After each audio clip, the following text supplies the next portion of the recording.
Olá, meus irmãos, graça e paz da parte do nosso Senhor e Salvador Jesus Cristo. É domingo, dia do Senhor. Alegremo-nos e exultemos o nosso Deus. Quero convidar você para juntos nós cultuarmos ao Senhor e darmos a Ele toda a honra, toda a glória e todo o louvor. Eu não sei se você está prestando atenção no tempo, mas nós estamos indo para 3 meses, desde que os cultos foram suspensos, os cultos presenciais. Há 3 meses, nós estamos nos reunindo nessa plataforma virtual, fazendo com que a palavra de Deus continue a chegar ao seu coração, à sua casa e à sua família. Estamos caminhando para quase 100 dias de isolamento social. E quero deixar aqui uma palavra pastoral para o seu coração.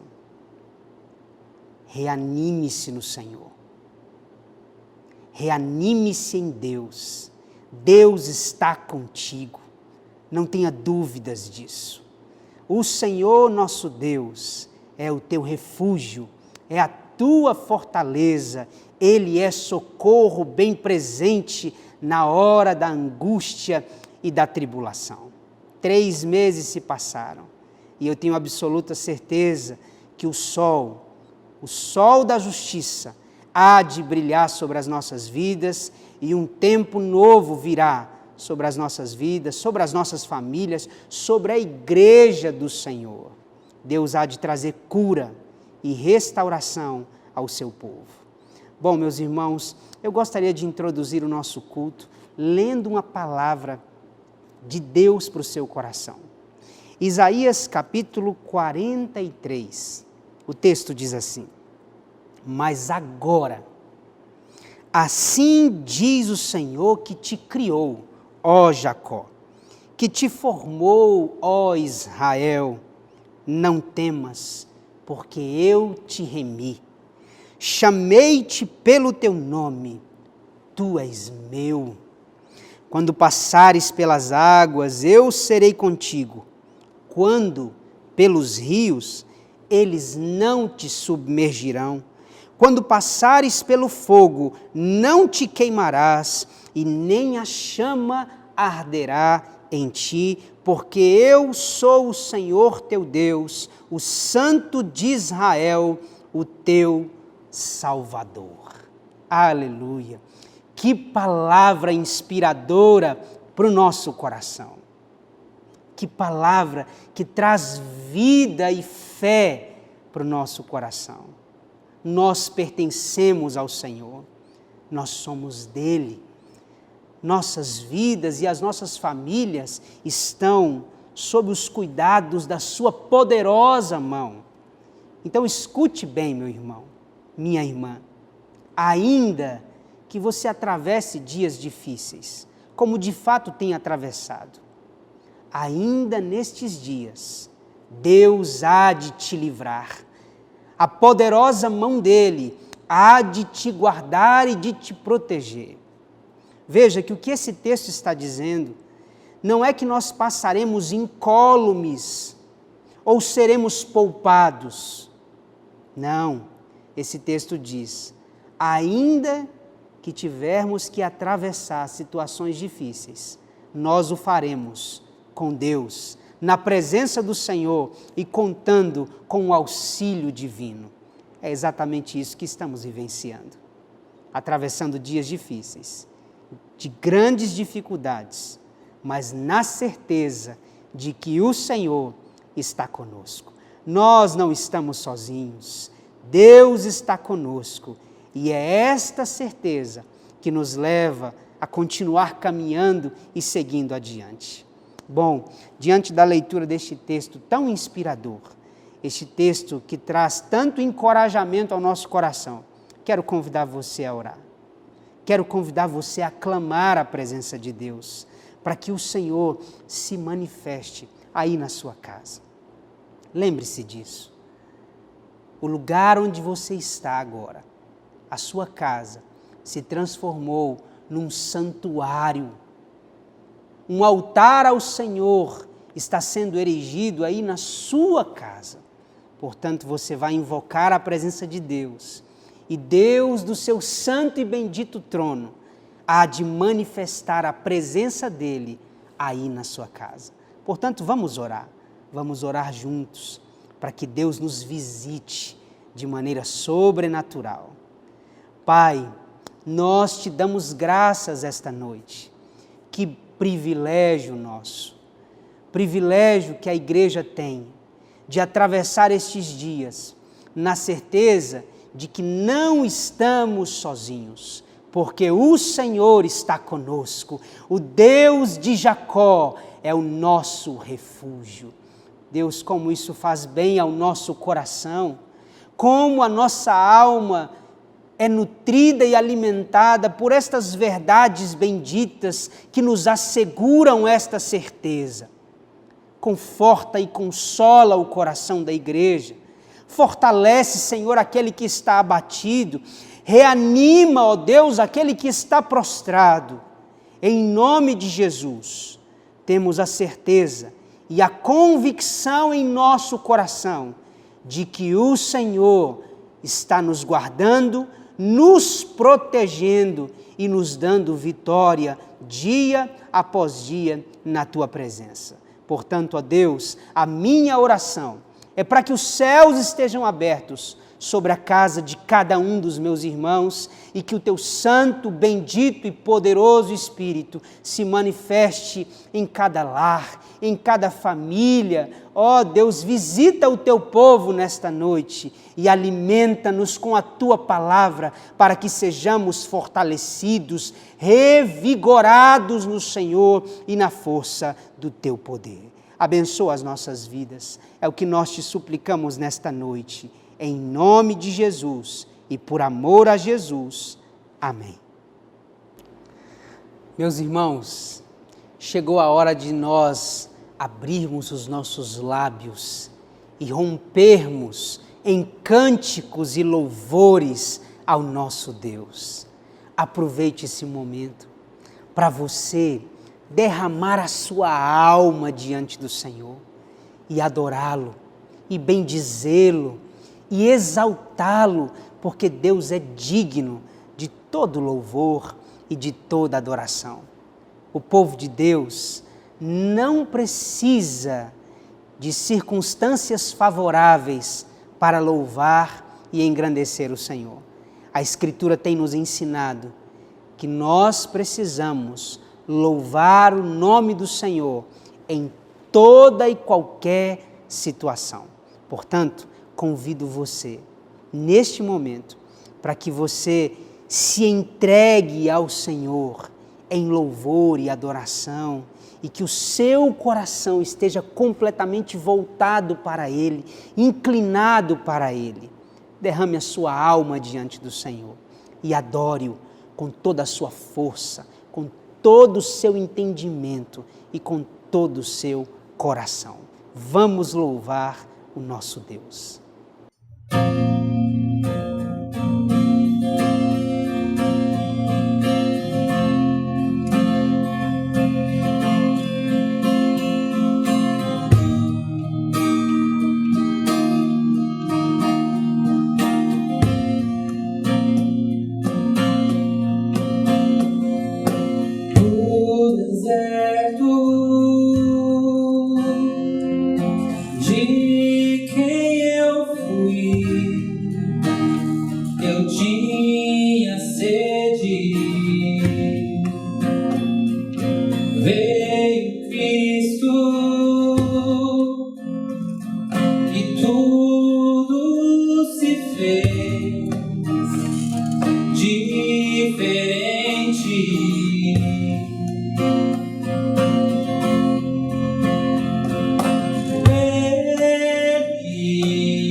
sacia esta sede, o que Cristo oferece, Ele é.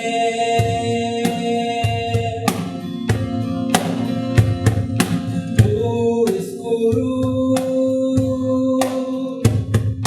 de quem eu fui, eu tinha medo.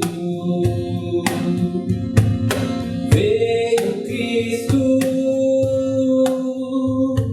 e tudo se fez diferente.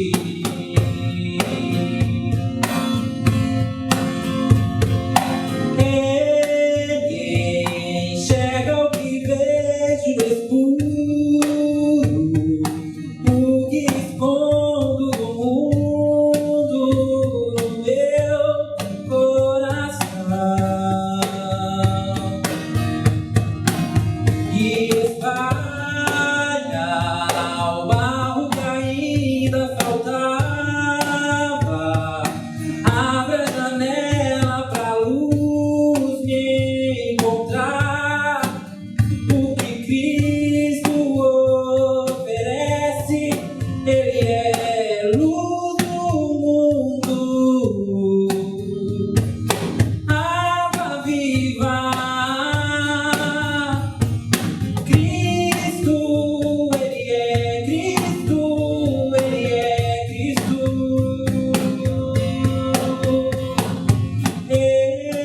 Ele tira o pecado do mundo, planta esperança na terra do meu coração. Cristo, pão que alimenta o faminto, vinho esmagado e servido na cruz para todo cansado, que Cristo oferece, Ele é. Oh, oh,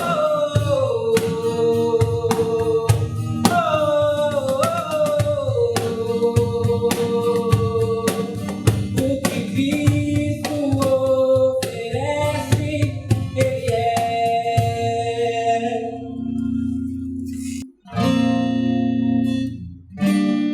Era assim, ó. Teu calo eu sou de mim. É isso aqui. Vai lá, agora sem errar, vai lá.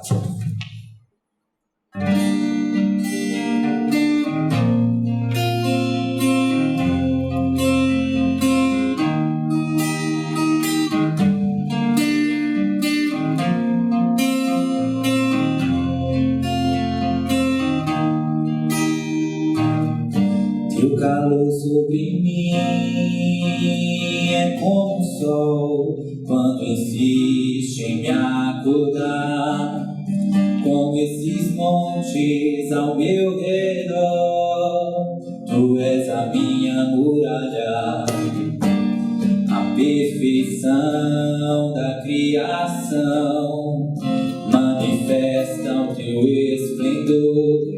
Todo som, toda cor, seja louvor ao Rei da Glória.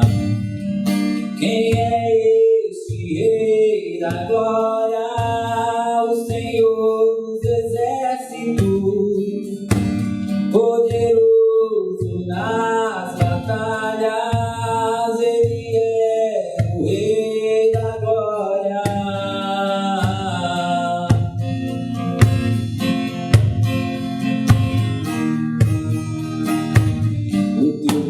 Te diz que há um lugar pra mim, o teu amor me fez inocente. E se do barro em tuas mãos sai algo bom, o que dizer da obra terminada?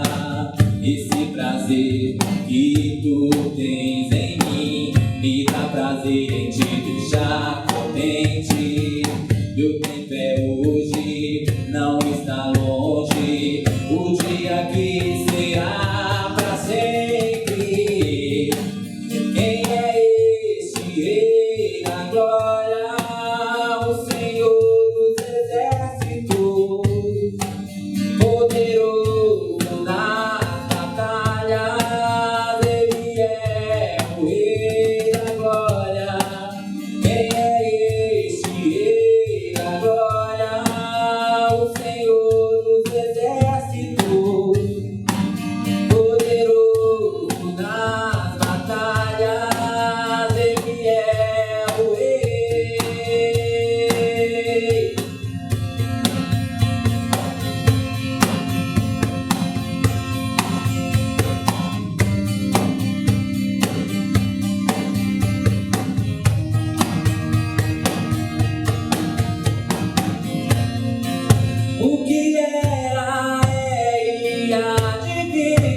conhece pelo nome e nos chama pra mostrar o caminho de volta pra Ele.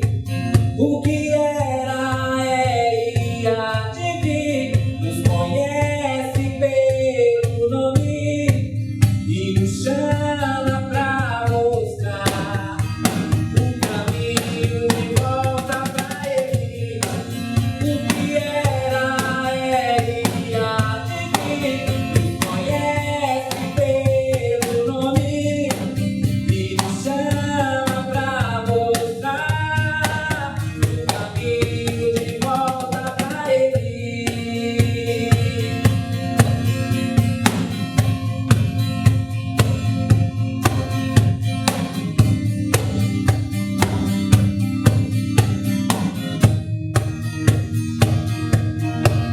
Por dele e por ele, para ele são todas as coisas e eu também sou teu. Porque dele e por ele, para ele são todas as coisas e eu também sou teu. Porque dele e por ele, para ele são todas as coisas e eu também sou teu.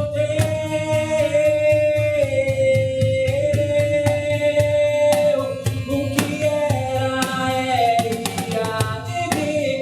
Nos conhece pelo nome e nos chama pra mostrar o caminho de volta pra Ele.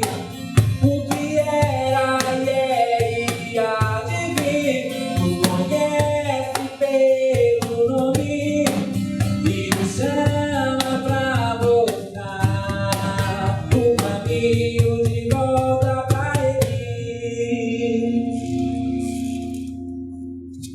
Meus irmãos, a palavra de Deus diz em Provérbios capítulo 3, a partir do verso de número 5: confia no Senhor de todo o teu coração e não te estribes no teu próprio entendimento.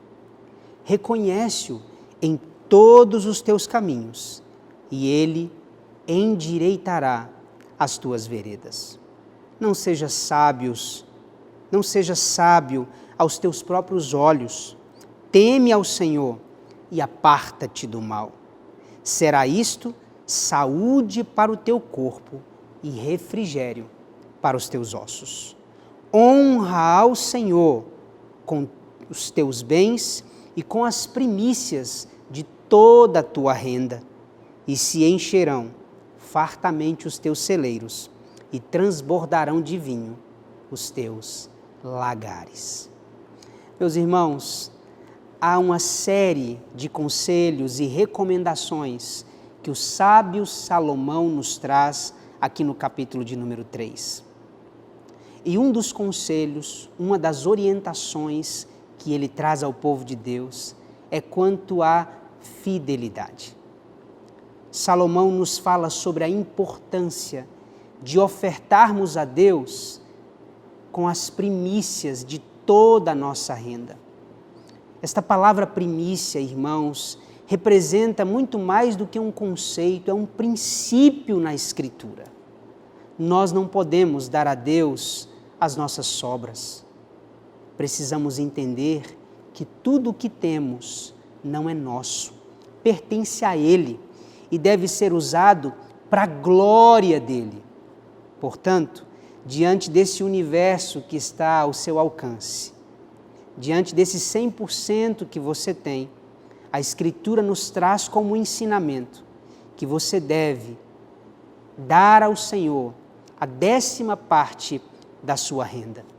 Portanto, nós queremos convidar você para que nesse momento, enquanto cantamos a próxima canção, você aproveite esse momento também para ofertar e para dizimar ao Senhor como um gesto primeiro de fidelidade, mas também de amor e de generosidade.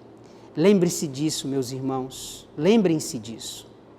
O seu dízimo e a sua oferta, neste contexto em que estamos vivendo, tem sido um instrumento de Deus para socorrer famílias e pessoas necessitadas. O Conselho da Igreja está muito sensível à realidade de várias famílias e de diversas pessoas. E boa parte dos recursos que entram dentro da tesouraria da Igreja estão sendo destinados para o socorro destas famílias. Portanto, este é um motivo a mais para levar você a entender a importância de você permanecer fiel nestes dias.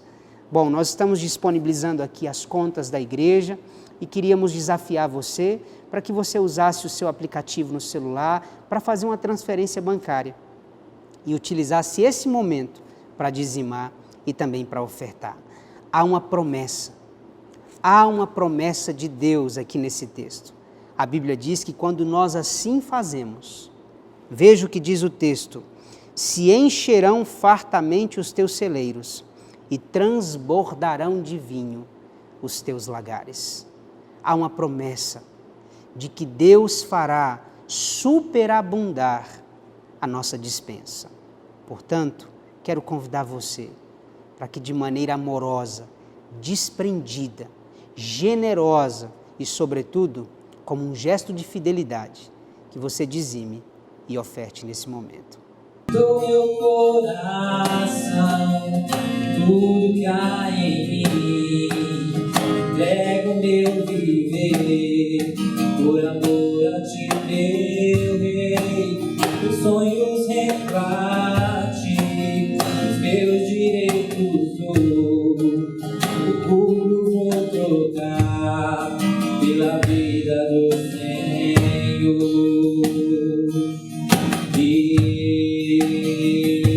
Eu entrego tudo a ti, tudo a ti.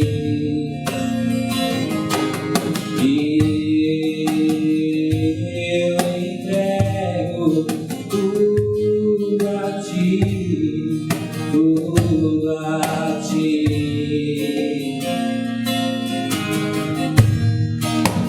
Canto esta canção de entrega a ti, Jesus, e o que o mundo dá, eu deixo aos pés da cruz, conhecer a ti, teu nome na louvor, sentindo alegria, partilhando teu amor. Eu entrego tudo a ti, tudo a ti.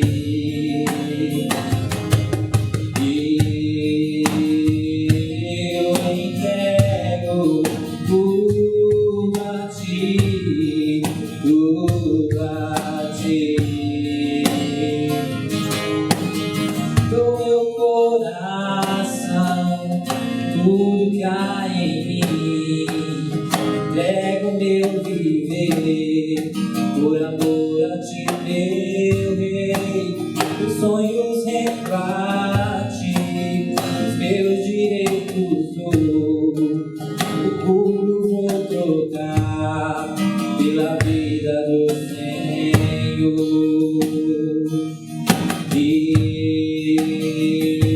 Eu entrego tudo a ti, tudo a ti.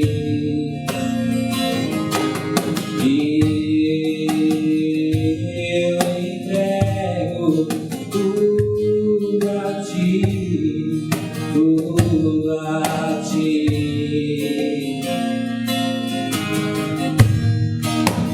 Canto esta canção de entrega a ti, Jesus, e o que o mundo dá, eu deixo aos pés da cruz, conhecer a ti, teu nome na louvor, sentindo a alegria, partilhando teu lado. E eu entrego tudo a ti, tudo a ti. E eu entrego tudo a ti, tudo a ti.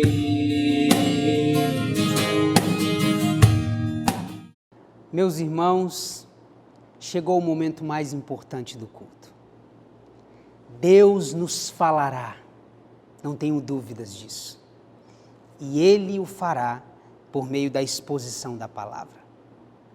A voz do Senhor, ela será verbalizada.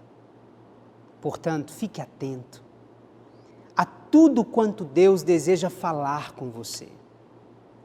Faça calar e sossegar a sua alma, mantenha a sua atenção e fique atento, fique sintonizado aqui, com a sua atenção completamente voltada para cá. Ouça a voz de Deus esta noite. O tema do nosso sermão é: minha família precisa de um milagre. Quem sabe, este tema representa exatamente a situação em que você se encontra. Você olha para a sua casa, para a sua família, e você percebe que só um milagre é capaz de mudar o cenário em que você se encontra. Bom, se esta é a situação em que você se encontra, quero convidar você para juntos fazermos uma leitura atenciosa da palavra de Deus. E a partir da leitura desse texto, nós vamos extrair lições e ensinamentos muito preciosos para nós esta noite. O texto que nós iremos ler se encontra no Evangelho de Marcos, capítulo 9, do verso 14 ao verso de número 29. Diz assim o texto sagrado: quando eles se aproximaram dos discípulos, viram numerosa multidão ao redor e que os escribas discutiam com eles. E logo, toda a multidão, ao ver Jesus, tomada de surpresa, correu para ele e o saudava. Então ele interpelou os escribas: que é que discutíeis com eles? E um dentre a multidão respondeu: Mestre, trouxe-te o meu filho, possesso de um espírito mudo. E este, onde quer que o apanha, lança-o por terra e ele espuma, rilha os dentes e vai definhando. Roguei a teus discípulos que o expelissem, e eles não puderam.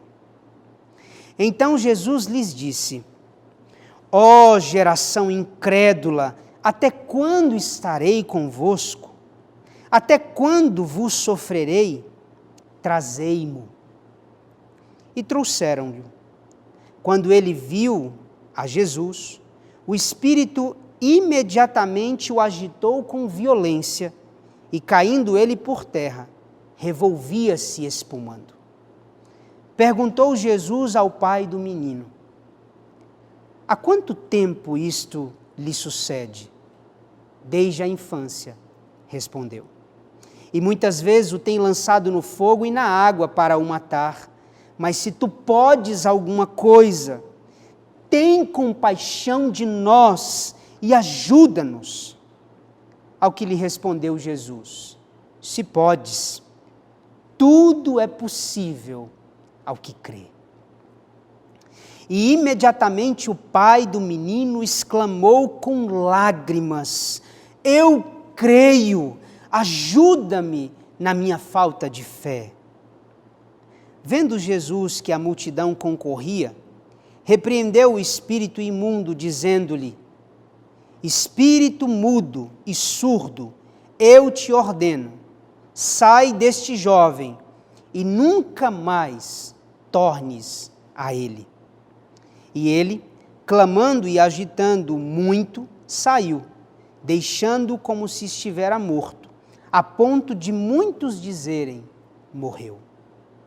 Mas Jesus, tomando-o pela mão, o ergueu, e ele se levantou. Quando entrou em casa, os seus discípulos lhe perguntaram em particular, por que não podemos nós expulsá-lo? Respondeu-lhes, esta casta não pode sair, senão por meio de oração e de jejum. Vamos orar mais uma vez? Pai, nós estamos aqui diante da Tua palavra. Esta palavra que é fiel, verdadeira e inspirada. Nós queremos rogar ao Senhor nesta noite, para que a nossa mente e o nosso coração estejam completamente voltados à Tua palavra. Deus, que absolutamente nada concorra no nosso coração e na nossa mente, mas que estejamos, ó Deus, cativos nesta noite à Tua palavra e que esta palavra traga cura, edificação, restauração e conversão aos nossos corações. Visita a igreja, visita cada um dos Teus filhos. É o que nós te suplicamos, em nome de Jesus e para a glória de Jesus. Amém. Minha família precisa de um milagre. Meus irmãos, há momentos em que o quadro em que nos encontramos é tão complicado que somente um milagre pode mudar o rumo das coisas. Há momentos em que a situação é tão difícil que só a intervenção divina pode alterar o desfecho da história. Os evangelhos foram livros escritos a partir de relatos de milagres. Há um teólogo contemporâneo, Robert Grant, ele afirmou que é difícil achar qualquer grão que não seja milagroso presente nos evangelhos. Os evangelhos, eles se demoraram em narrar episódios que contavam a maneira sobrenatural com a qual Jesus atuava. E o Evangelho de Marcos, este texto que nós acabamos de ler, se encontra no Evangelho de Marcos, ele é tido pelos comentaristas como o Evangelho dos Milagres. Nenhum outro evangelho deu mais ênfase aos feitos de Jesus do que o evangelista Marcos. Apenas para que você tenha uma ideia, no Evangelho de Marcos existem 661 versículos. Destes 661, 209 tratam somente sobre milagre. Ou seja, 1/3 de toda a obra do evangelista Marcos se dedicou a narrar os milagres de Jesus. Portanto, milagre é um assunto muito presente nos evangelhos e muito presente no ministério de Jesus. Bom, eu acho que você sabe disso. Jesus começou o seu ministério realizando um milagre. O evangelista João nos narra a história lá em João capítulo 2, que Jesus foi a uma festa, aquela festa o vinho acabou, e Jesus realiza ali o seu primeiro milagre, transformando água em vinho. Jesus começa o seu ministério realizando um milagre. Mas o último ato de Jesus, no seu ministério terreno, também foi um outro milagre. A Escritura narra que depois de ser morto e sepultado, ao terceiro dia, Jesus realiza um milagre grandioso. Ele ressuscita dentre os mortos. Sabe o que os evangelhos nos ensinam? Que o ministério de Jesus começa com um milagre e termina com outro milagre. E nesse interstício, nós temos diversos milagres acontecendo durante a sua peregrinação aqui na terra. O ministério de Cristo foi, sem sombra de dúvidas, um ministério recheado de milagres. Bom, meus irmãos, antes de nós entrarmos no texto, eu gostaria de levar você a pensar sobre alguns aspectos importantes sobre o milagre. E para isso, eu quero fazer 3 perguntas e ajudar você a responder cada uma delas. Primeiro, o que é um milagre? Segundo, quando os milagres acontecem? E terceiro, por que Deus realiza milagres? Bom, vou começar então respondendo à primeira pergunta, o que é um milagre? A palavra milagre, irmãos, ela vem do latim, miraculum, e originalmente essa palavra ela significa maravilhar-se. É algo que acontece, que nos deixa simplesmente boquiabertos, estupefatos, estarrecidos diante daquilo que se apresenta diante de nós. O milagre, numa definição bem simples, é quando o natural dá lugar ao sobrenatural. Quando o ordinário é substituído pelo extraordinário. Tomás de Aquino, um teólogo católico, ele disse que milagre é algo que ultrapassa o poder da natureza e a previsão dos espectadores. Ou seja, o milagre, ele não pode ser medido, não pode ser quantificado, porque o milagre, ele é algo sobrenatural e extraordinário. Vamos para a segunda pergunta? Quando é que os milagres acontecem?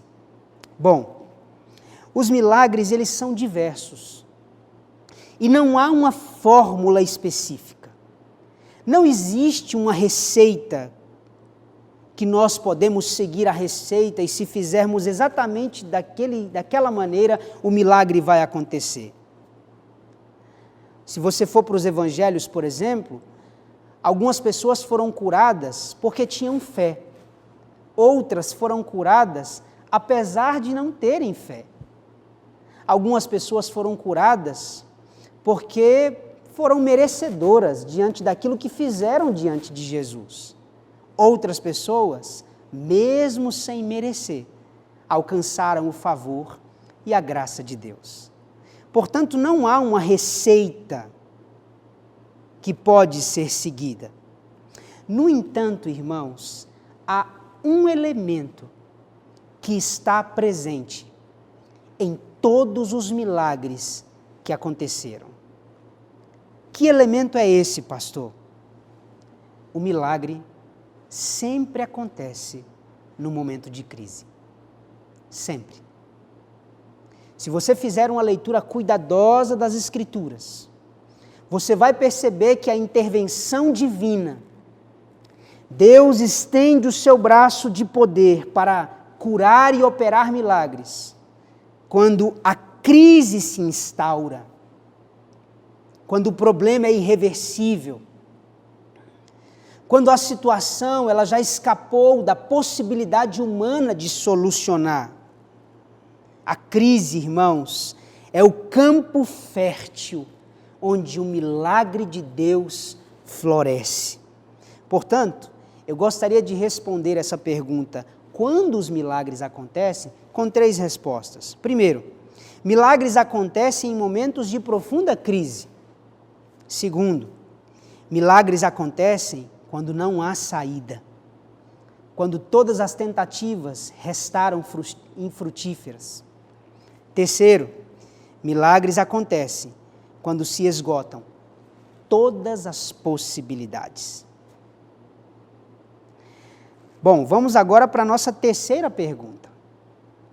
Por que Deus opera milagres? Meus irmãos, A partir das Escrituras, nós percebemos que há 3 razões que levam Deus a operar milagres no meio do seu povo. O primeiro deles é, Deus faz isso para a manifestação da sua glória. Em última instância, o objetivo final do milagre é glorificar o nome do Senhor.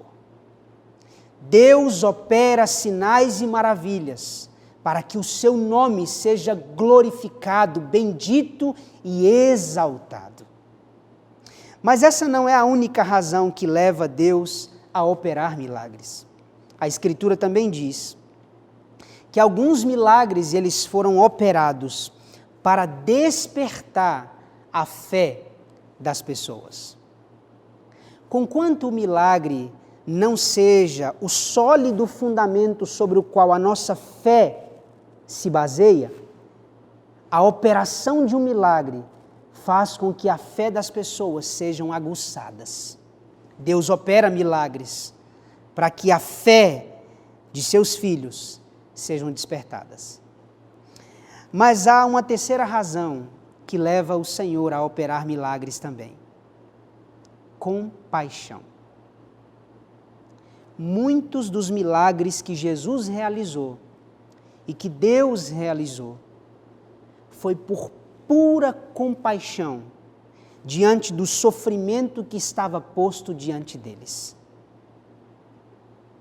Algumas pessoas tiveram um encontro com Jesus e o sofrimento era tão grande, o sofrimento era tão intenso, que o Mestre se compadeceu daquelas pessoas e num gesto de compaixão e misericórdia, o Senhor curou. Não por merecimento, mas por pura graça e por compaixão. Bom, então nós, antes de adentrarmos o texto, nós caminhamos aqui por essas 3 perguntas. O que é um milagre? Quando os milagres acontecem? E por que é que Deus opera milagres? E agora eu gostaria de convidar você para que nós voltemos aqui para o texto, porque esse texto é um texto que fala sobre milagre. O texto narra a história de um pai desesperado. Um pai que bate em diversas portas que estão postas diante dele com um único objetivo: encontrar socorro para o seu filho. O texto diz, meus irmãos, de maneira muito clara, e nós não precisamos de uma exegese profunda para atestar isso. O texto diz de maneira clara que o diabo invadiu aquela casa e estava literalmente arrebentando com as estruturas daquela família. Não há nenhuma dificuldade do evangelista Marcos em trazer para nós a informação de que aquela obra que estava sendo desenvolvida dentro daquela casa se tratava de uma obra satânica. Satanás encontrou uma brecha dentro daquela família e uma pessoa estava sendo vitimada, o filho. A vítima desse ataque feroz é o filho unigênito daquele homem. E o drama desse pai aumenta quando ele se depara com um cenário desesperançoso. Porque o texto narra, meus irmãos, um momento em que o pai, ele vai buscar ajuda na liderança dos seus dias. E o cenário em que ele encontra é um cenário que não traz esperança ao seu coração. Na verdade, é um cenário desmotivador. Sabe por quê? Porque, em primeiro lugar, ele encontra uma igreja destituída de poder. Veja o que diz o verso de número 18. O verso de número 18 diz assim: e este, onde quer que o apanha, o pai está narrando o que o diabo faz, o que o demônio faz com o seu filho. E este, onde quer que o apanha, lança-o por terra e ele espuma, rilha os dentes e definha. Roguei a teus discípulos que o expelissem, e eles não puderam. Veja que a primeira porta que aquele pai bate é a porta da igreja. Ele clama para a liderança constituída dos seus dias, clamando por socorro. E o pai diz: olha, eu pedi a teus discípulos que expelissem o demônio, mas eles não conseguiram. É triste, irmãos, perceber que esta é a realidade da igreja de nossos dias. Uma igreja destituída de poder. Eu tenho algo a dizer a você esta noite, sem qualquer medo de ser mal interpretado. Mas se há algo que a igreja evangélica brasileira precisa desesperadamente clamar a Deus, é para que Deus restaure o poder da igreja. Porque, meus irmãos, o reino de Deus não consiste em palavra, o reino de Deus consiste em poder. O mundo está cansado de discursos. O que o mundo precisa é de uma igreja santa, uma igreja operosa e uma igreja poderosa que se move na unção e no poder do Espírito Santo. As necessidades existem. Há pessoas sofrendo, precisando de libertação e precisam encontrar uma igreja ungida, consagrada, santa e cheia do poder do Senhor. Aquele pai bate nas portas da igreja, até encontra a igreja aberta, até encontra facilidade no acesso à liderança, mas a liderança está completamente destituída de poder. Roguei a teus discípulos, mas eles não puderam expelir o demônio. Esse é o primeiro drama que aquele pai enfrenta. O segundo, meus irmãos, é que aquele pai ele encontra uma igreja ocupada demais discutindo teologia. Veja o que diz o verso 14 e o verso de número 16. Quando eles se aproximaram dos discípulos, viram numerosa multidão ao redor e que os escribas discutiam com eles. Vamos ao verso de número 16. Então ele interpelou os escribas: o que é que discutíeis com eles?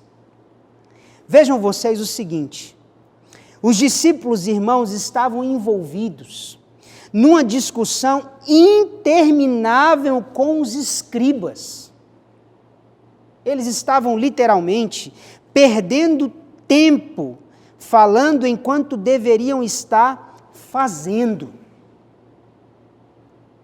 Veja, irmãos, eu não estou aqui fazendo uma apologia de que a igreja não deve ser uma igreja sólida teologicamente, muito pelo contrário. E eu fico inteiramente à vontade para falar sobre isso, porque se há algo que esta igreja é uma igreja muito séria do ponto de vista teológico e doutrinário. Os pastores e presbíteros que conduzem este rebanho são muito zelosos no que diz respeito à doutrina da igreja. Mas há algo flagrante nesse texto aqui.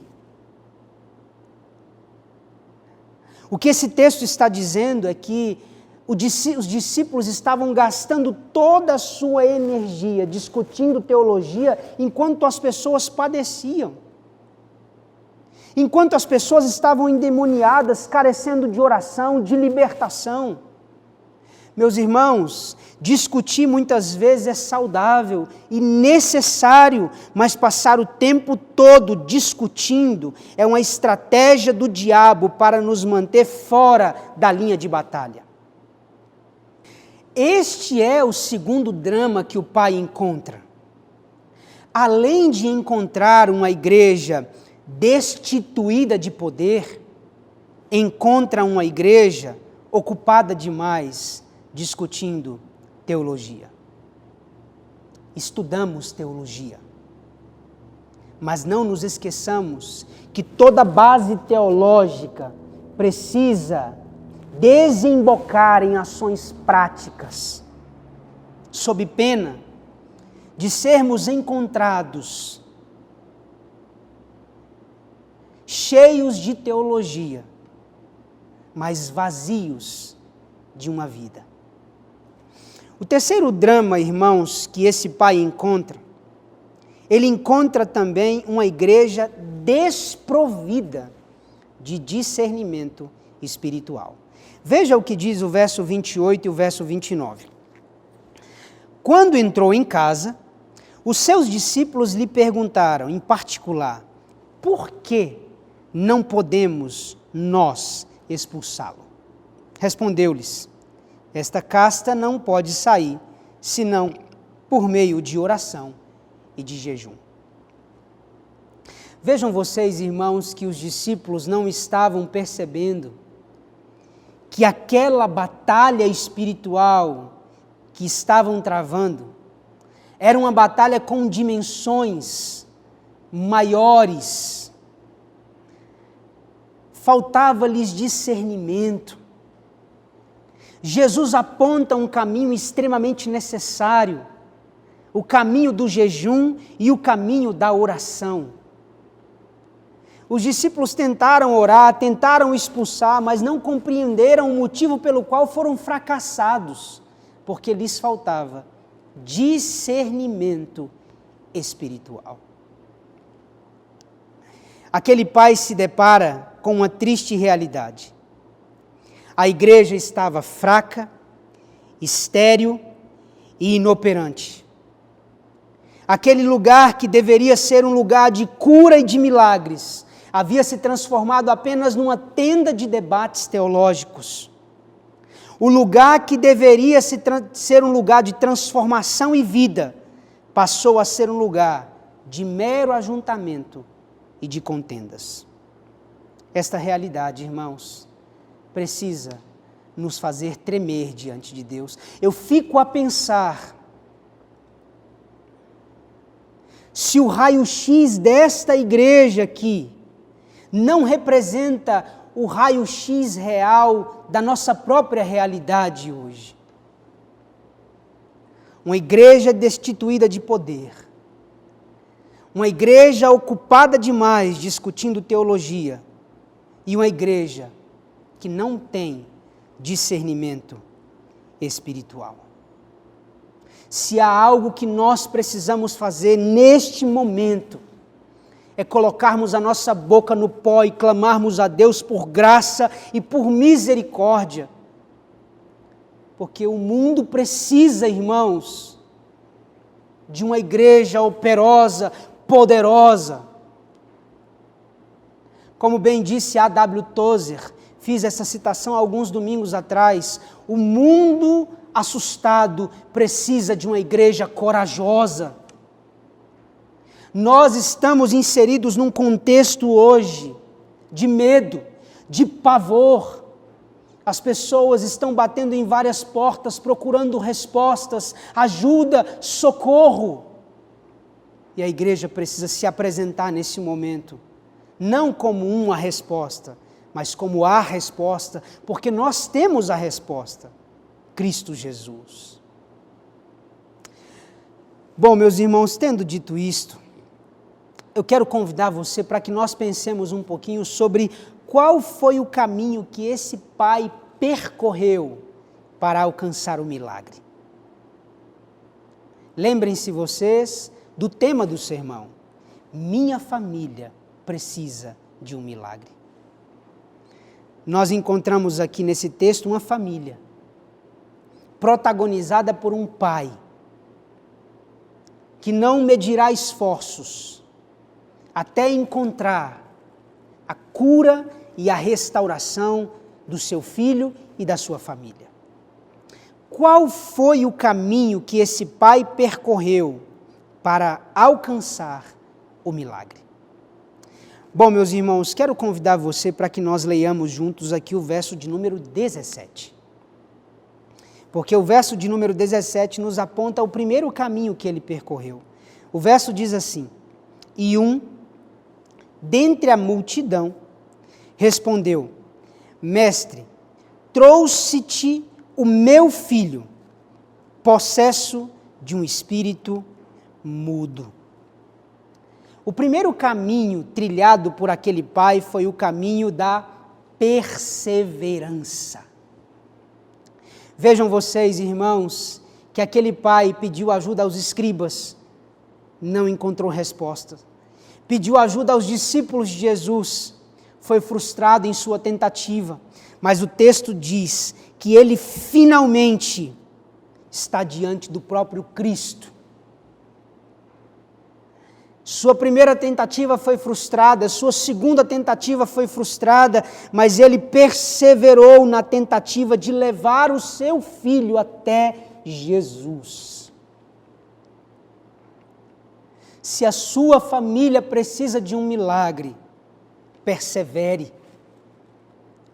Pastor, mas eu já tentei 1, 2, 3 vezes. Meu irmão e minha irmã, em nome de Jesus, continue em frente. Persevere. Deus dará a você a graça de ficar frente a frente com Ele. O caminho da perseverança é o primeiro caminho que este pai percorreu e é o caminho que todos nós devemos percorrer rumo ao milagre. O segundo caminho está no verso 17 e no verso de número 18. Vejam vocês o que diz esses textos. E dentre a multidão, respondeu: Mestre, trouxe-te o meu filho, possesso de um espírito mudo. E este, onde quer que o apanha, lança-o por terra, ele espuma, rilha os dentes e vai definhando. Roguei a teus discípulos que o expelissem, e eles não o puderam. O segundo caminho que esse pai trilhou foi o caminho do discernimento. Vejam vocês o seguinte, irmãos. O diagnóstico preciso da condição espiritual daquele jovem não veio dos discípulos, não veio dos escribas, por mais letrados e bem preparados teologicamente que eles fossem. Quem faz um diagnóstico preciso da condição espiritual daquele moço é o seu próprio pai. É o seu próprio pai quem chega diante de Jesus e diz: Senhor, o problema do meu filho é de ordem espiritual. O meu filho está possesso de um espírito mudo. Aquele pai tinha discernimento do que estava acontecendo.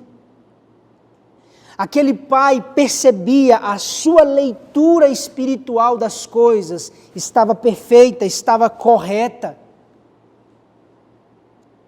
Meus irmãos, eu entendo que há uma necessidade urgente em nossas famílias hoje, é a necessidade do discernimento. Há pais que não conseguiram perceber ainda a condição espiritual de seus filhos.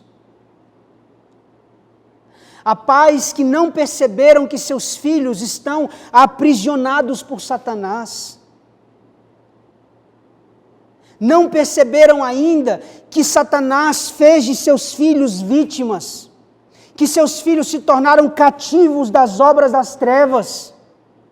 Deixo aqui um alerta aos pais que me ouvem esta noite. Peça a Deus que dê a você discernimento espiritual para que você veja de fato e de verdade o caminho que o seu filho está seguindo. O pai olhou para o filho e percebeu Há uma obra do inimigo imposta sobre o meu filho. Discernimento. Discernimento. Nós precisamos disso, irmãos. É triste constatar esta verdade, mas muitos pais só percebem que perderam seus filhos quando já é tarde demais.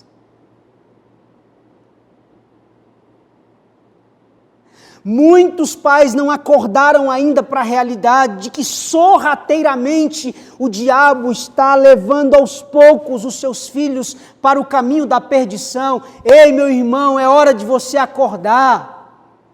Tenha discernimento. Peça a Deus por isso. Nós estamos diante de um pai que caminhou pelo caminho da perseverança, mas que caminhou também pelo caminho do discernimento, um diagnóstico preciso. O terceiro caminho que esse pai trilhou está no verso de número 22. Veja o que diz o texto. Muitas vezes o tem lançado no fogo e na água para o matar. Mas se tu podes alguma coisa, tem compaixão de nós e ajuda-nos. Veja, irmãos, o terceiro caminho trilhado por esse pai é o caminho da oração. Mas esta oração aqui é uma oração que nós precisamos entender o seu real significado. Veja, o pai está clamando em favor do filho. O pai vai até Jesus clamar pelo seu filho. Mas no final da sua oração, ele diz assim: se tu podes alguma coisa, tem compaixão de nós e ajuda-nos. O que esse texto nos revela aqui, irmãos, é que aquela condição em que o filho se encontrava trazia dor no pai. O pai diz: ajuda-nos. O meu filho sofre por estar assim, e não poderia ser diferente. Mas eu, enquanto pai, sofro, porque eu me sinto incapaz, impossibilitado de fazer alguma coisa, portanto, ajuda-nos. Veja, irmãos, há uma informação muito valiosa nesse texto aqui. A dor que é infligida nos nossos filhos dói muito mais em nós do que neles. Nós encontramos aqui um pai em sofrimento. Nós encontramos aqui um pai orando com todas as suas forças e pedindo ajuda desesperadamente. Se tu podes, Senhor, alguma coisa, tem compaixão de nós e ajuda-nos. Eu sei que há muitos pais que procuram o pastor, o presbítero, aquela irmãzinha da oração para orar em favor dos filhos, mas deixa eu dizer algo para você essa noite. Ninguém vai orar com mais fervor e intensidade pelo seu filho do que você próprio. Ninguém. Não existe, irmãos, uma oração mais intensa e fervorosa do que uma oração que brota dos lábios do pai e da mãe. O pastor ora e sempre vai orar. Os presbíteros sempre vão orar. Estamos aqui para isso. Mas ninguém vai orar com mais fervor e intensidade do que você pela sua família. Entenda isso. Nós temos a ideia construída culturalmente em nosso universo eclesiológico hoje, de que existe oração de poder. É por isso que a gente anda atrás das pessoas para orar por nós. Mas deixa eu te dizer algo. Não existe oração de poder. Existe poder na oração. Dobre os seus joelhos e ore. Ore pelo seu filho, pela sua filha, pela sua família, pelo seu cônjuge. Ore você. O terceiro caminho percorrido por este pai é o caminho da oração. Precisamos redescobrir este caminho, meus irmãos. Se a sua família precisa de um milagre, ore. Mas em quarto e último lugar, e eu gostaria de encerrar com isso, o quarto caminho seguido por este pai está no verso de número 24. O verso de número 24 diz assim, aliás, vou ler o verso de número 23 para contextualizar a resposta do pai. Ao que lhe respondeu Jesus, se podes, tudo é possível ao que crê. Veja a resposta de Jesus. Imediatamente o pai do menino exclamou com lágrimas, eu creio, ajuda-me na minha falta de fé. O quarto e último caminho seguido por este pai é o caminho da fé. Mas vejam vocês, irmãos, que esta fé não era uma fé robusta. Era uma fé ainda tímida, vacilante. Ele, inclusive, pediu ajuda a Jesus para sustentar a sua fé, que era tão pequena.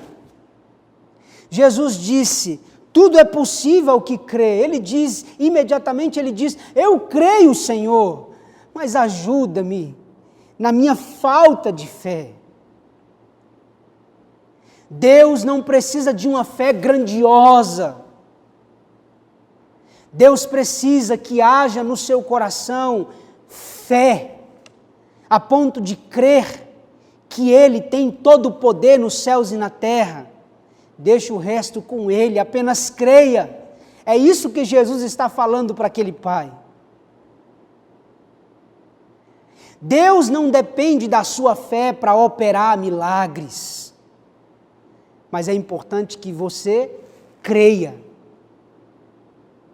Que a sua fé te conduza por um caminho de credulidade. Aquele pai, mesmo com uma fé tão pequena, tão tímida e tão vacilante, ele diz, Senhor, ajuda-me na minha falta de fé, a minha fé ainda é fraca.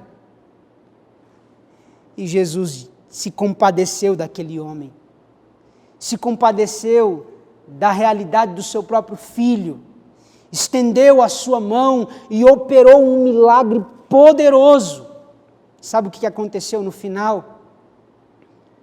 A Bíblia diz que quando Jesus ordenou, repreendendo aquele espírito imundo, o menino foi agitado de um lado para o outro e o deixou. O espírito o deixou, a ponto de algumas pessoas pensarem que ele havia morrido. Mas o texto termina de maneira belíssima. O verso de número 27 diz, mas Jesus, tomando-o pela mão, o ergueu e ele se levantou. Jesus tomando-o pela mão, o ergueu e ele se levantou. Quero deixar essa palavra ao seu coração. Quem nos levanta é o Senhor. Quem nos ergue é o Senhor. O Senhor se compadece de nós. Portanto, meu irmão, se a sua família está atravessando um momento de grande crise, lembre-se, a crise é o terreno fértil onde os milagres acontecem. Se você está atravessando um momento de grande dificuldade, você é um forte candidato a receber um milagre de Deus, porque os milagres acontecem em situações assim. Mas não se esqueça que é importante trilhar esse caminho rumo ao milagre, o caminho da perseverança, o caminho do discernimento, o caminho da oração e o caminho da fé. Se a sua família precisa de um milagre, oro para que a história desse pai inspire o seu coração a continuar seguindo em frente, lutando por sua família e indo ao encontro de Jesus, porque Ele é a fonte de todo milagre, de todo poder. Que Deus abençoe a sua vida, que Deus abençoe a sua família e que Deus visite o seu lar e a sua casa, operando sinais, prodígios e maravilhas no meio da sua família. Que Deus te abençoe. Meus irmãos, nós estamos chegando ao final de mais um culto e a minha oração, e eu faço isso com todo o meu coração, é para que o seu coração tenha sido preenchido com a palavra de Deus e com a glória do Senhor. Que você saia para essa próxima semana que se inicia, abastecido, fortalecido, revigorado e reanimado. Que Deus abençoe grandemente a sua vida, que Deus abençoe grandemente a sua família. Temos orado para que Deus opere um milagre, não apenas dentro da nossa casa, mas um milagre com repercussões mundiais. Essa semana eu estava orando com o Davi e ele orava pedindo a Deus um milagre. Ele dizia antes de dormir: Deus, cura o mundo do coronavírus. Com essas palavras ele orou. E eu tenho certeza que esta oração, assim como diversas orações que fazem coro à oração do Davi, estão sendo ouvidas e serão prontamente respondidas por Deus no tempo determinado pelo Eterno. Tenho certeza que o Senhor nos visitará com a sua poderosa mão. E lembre-se, o milagre acontece para que, em primeiro lugar, o nome do Senhor seja glorificado. Deus não divide a sua glória com ninguém. Portanto, quando Deus nos visitar com o milagre da cura contra esta enfermidade, não nos esqueçamos de render honra, glórias e louvores ao nome dEle. Quero desafiar você para que você compartilhe essa mensagem, para que você envie aos seus amigos, aos seus parentes, aos seus familiares. Vamos fazer a palavra de Deus chegar a diversas pessoas. Quem sabe você conhece alguém que está passando uma situação difícil e que também está precisando de um milagre. Então seja você um instrumento para operar milagres na vida de alguma pessoa. Compartilhe essa mensagem e quem sabe Deus pode usar essa mensagem para transformar vidas, para restaurar famílias. Bom, meus irmãos, me despeço com esta palavra, fazendo votos de saúde, de proteção e de prosperidade para a sua casa e para a sua família. Que Deus abençoe você, que Deus abençoe toda a sua família e toda a sua casa. Que a graça do nosso Senhor e Salvador Jesus Cristo, que o amor de Deus, o nosso eterno e bondoso Pai, que a comunhão, a consolação, os dons e o poder do Espírito Santo, seja com a sua vida, seja com a sua família, seja com o povo do Senhor espalhado pelos 4 cantos desta terra, desde agora e para todos sempre. Amém. Uma boa semana na presença do nosso Salvador.